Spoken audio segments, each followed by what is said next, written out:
Há 14 anos, a poetisa Nilzanira Reyes contribuiu para a fundação da AUJOD, Academia de Letras Osório Duque Estrada, em Partido Alferes. Como fundadora, a acadêmica ocupa a cadeira de número 9, cujo patrono é Manuel Bandeira. Nilzanira é autora do livro Tinto e participou de diversas antologias literárias e jornais. Como promotora cultural na região do Vale do Café, criou, promoveu e coordenou eventos como a Mostra de Poesia da Pousada Vale do Sereno, o evento Café, Cachaça e Chorinho, o evento Caminhadas na Natureza. Sua inteligência e simpatia faz com que a poetisa seja querida por todos. Escolhemos para essa conversa um local de referência em agroecologia e educação socioambiental, o belíssimo sítio Araxá, em Palmares, região de ótimas recordações para Nilzanira. Fomos recebidos pelo seu amigo de longa data, Ari, e sua esposa Lilian. O simpático casal mantém este refúgio da vida silvestre com extremo carinho, o mesmo carinho com que fizemos essa entrevista.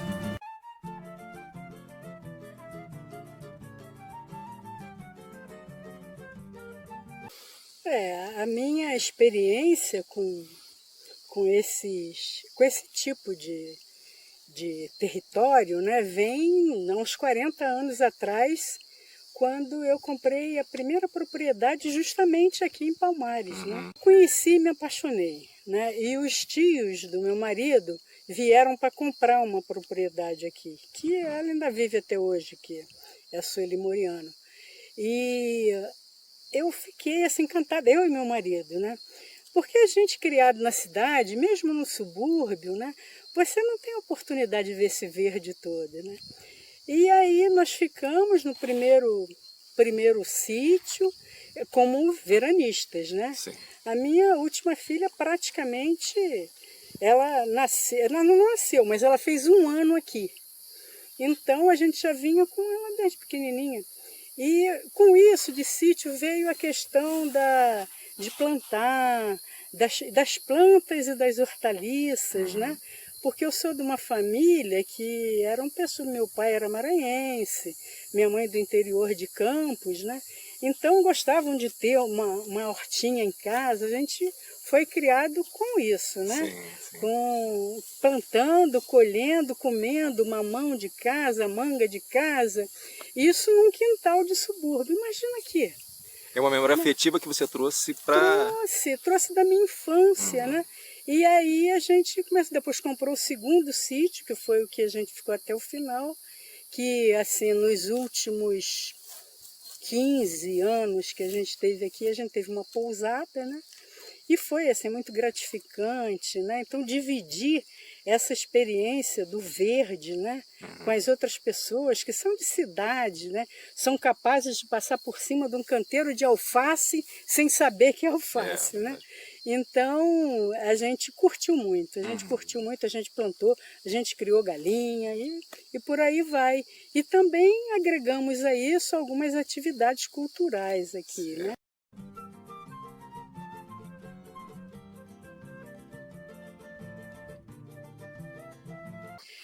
Pois é, eu tive assim dois grandes saltos na minha vida. Um foi esse de me apaixonar pela vida rural, né? E o outro foi me envolver com literatura, né? Porque realmente eu trabalhei 35 anos na área em engenharia, né? Na área de engenharia. Mas do petróleo eu trabalhei 22 anos, né? Então, você fica assim, você só lê coisa técnica, você só fala de assunto técnico, né? E aí você descobre que você tem essa sensibilidade para o verde. Eu acredito que isso também me levou à área de literatura, sabe?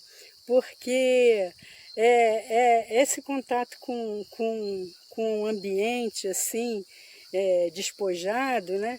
Faz você, acho que, se humanizar mais, né? Perfeito. E aí, com isso, esse foi o grande salto, foi para a vida rural.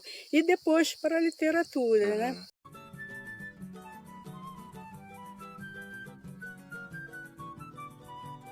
No Rio, eu sempre acompanhava, né? Mas criando filho você não pode sair muito, né?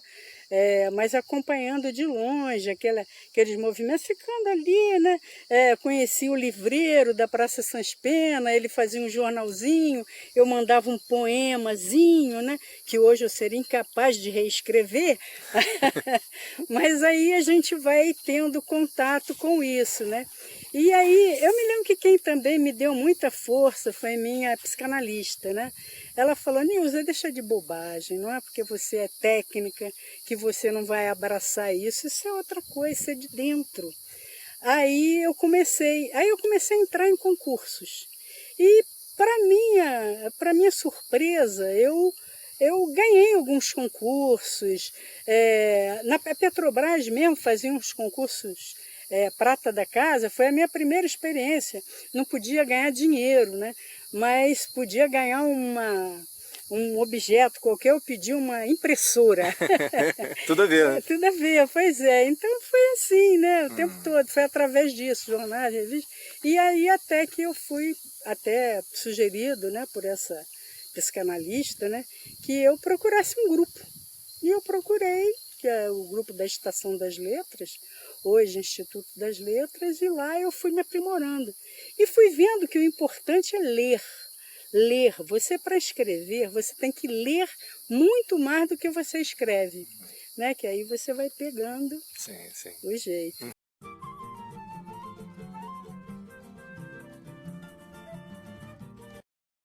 Eu acho que a gente, por exemplo, se a gente for considerar a cultura de uma maneira assim, política, geral, eu acho que a gente teve bastante embargo. Mas, se for considerar a criação, a gente foi obrigado a procurar meios de ter voz, né? Então, hoje você encontra aí blogs, lives. Eu simplesmente nunca usei tanto, nunca recebi tanta informação da área de cultura como eu recebo hoje. Inclusive, a gente participa de um grupo que é do Charal, né, das 5, que é uma coisa maravilhosa. Você vê as pessoas entrando e falando, puxa, que bom, que bom. E agora, que bom que Pati Miguel tem isso, que Pati Miguel tem essa cultura, sabe? Então, eu acho assim que eu tive mais oportunidade. Talvez antes eu tivesse mais dispersa, porque eu tinha ali o evento, tinha a roda de leitura no Gargarulho, eu tinha academia para juntar com meus pares, né? Eu tinha alguns eventos ligados a isso. Agora não, eu tenho um cardápio enorme, né?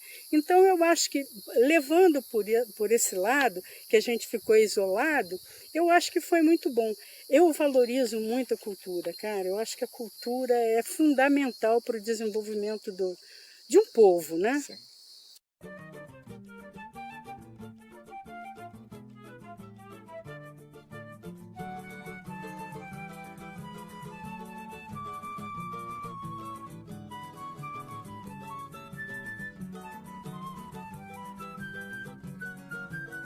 Não, eu leio preferencialmente poesia, mas gosto também de ler romances, biografias, né? Gosto de literatura documental, sabe? E o Rumi, um pouco foi influência de uma amiga minha, que frequentava um grupo lá em São Pedro da Serra, e eu ganhei um livro. Eles tinham um grupo de poesia, chamado Poesia Letra Itinerante. E essa moça em especial era muito ligada a esse movimento, né, mais esotérico, não sei dizer, e ela me deu um livro. E eu vi, me impressionou muito essa questão que a poesia é ressurreição, que a palavra é ressurreição, que a escrita, né, que é o que você doa, né, que é o que você aprende, o que você distribui, é a própria ressurreição. É uma coisa meio divina, né? Como eu acho a poesia, eu acho a inspiração algo assim que tem um pouco de divindade, não sei qual. Eu não sou uma esperta, não tenho essa expertise em coisas alternativas, mas eu sinto isso, porque a inspiração é algo que você às vezes não consegue explicar. Isso para tudo, até para a vida. até para a vida. Não é só para poesia ou para literatura. É tudo a inspiração que você tem para pintar, para ver essa paisagem, é uma coisa divina, cara. É uma coisa divina, Lindo. sabe? Não sei em que grau, mas é.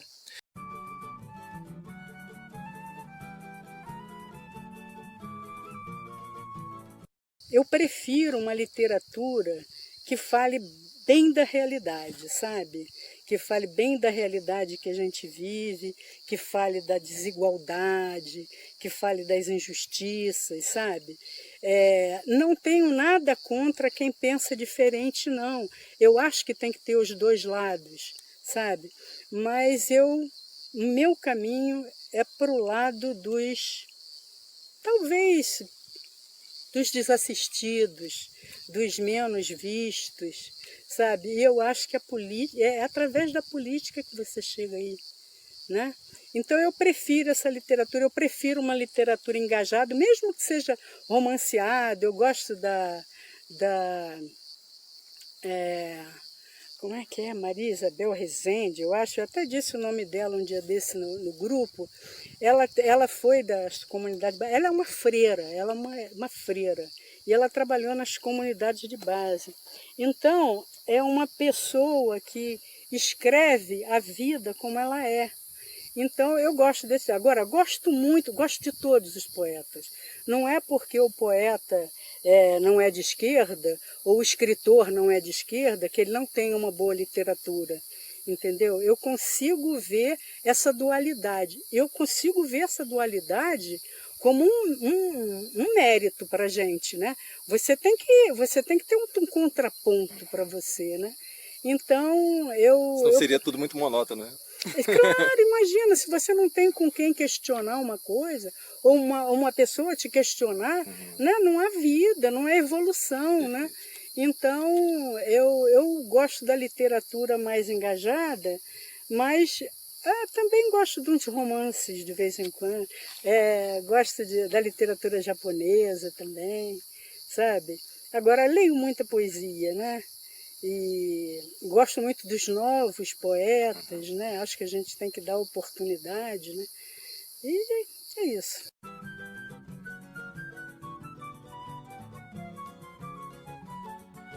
Leia se puder, os grandes mestres, né? Para você ter uma ideia de tudo. É bom ter uma pinçada aí de filosofia, né? Você tem que ter uma ideia do mundo que te cerca, né? Então é isso. E leia boa literatura, sabe? Tenha um senso crítico para escolher, sabe? E busque, porque você tem em vários lugares indicações de boa leitura, né? Agora, leia poesia. Uma coisa que me impactou muito é que a poesia cresceu muito nesse ambiente de pandemia. As pessoas agora conseguem olhar uma poesia. Eu sei porque eu distribuo poesia com meus amigos, né? E as pessoas conseguem entender. Antes as pessoas estavam com tanta pressa que não entendo isso não, Nilson, essa linguagem é muito difícil. E não é, minha poesia é clara, por exemplo, minha poesia é simples. Eu não sou um cânone, né? Então, eu acho que é isso. Leia poesia, sabe? Abra seu coração para a poesia, para experimentar. Zaneira, muito obrigado. Nada, querido.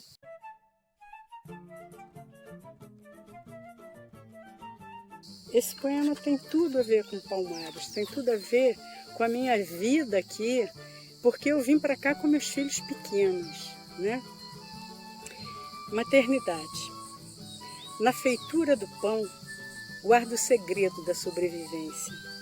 O trigo, o sal, a água, a energia vital de minhas mãos. O fogo, fermento vivo, geração. E solvo, saboreio e canto, a cada encanto de produzir, sentir nascer de mim fartura e satisfação. Me sinto mãe fazendo pães. Obrigada. Obrigada, gente. Obrigada.